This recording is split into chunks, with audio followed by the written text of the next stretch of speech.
आणि पुढच्या 5 वर्षाकरता आपण जे 45,000 मेगावॅटचे ऊर्जेचे करार केलेले आहेत, मला सांगताना आनंद वाटतो की गेल्या 2 वर्षातले करार हे वीज खरेदी करार आतापर्यंतच्या सर्वात कमी दरामध्ये आपण केलेले आहेत, सर्वात कमी दरामध्ये।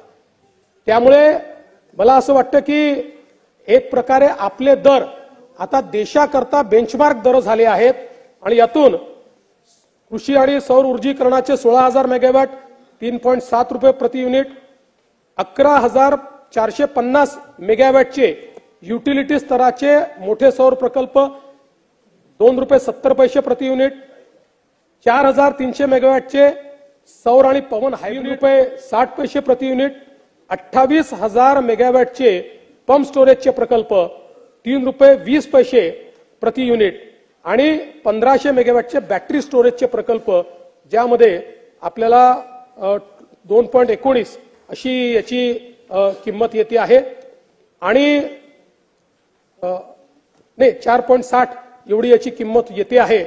यामुळे एकूणच वीज खरेदीचा जो दर आहे हा दर आता आपण खूप मोठ्या प्रमाणात या ठिकाणी कमी केलेला आहे।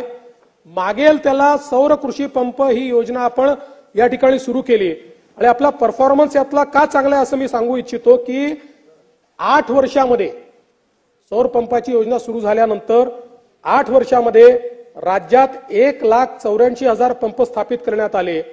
मात्र मागच्या एका वर्षामध्ये 2.25 लाख पंप हे सौर कृषी पंप आपण स्थापित केलेले आहेत।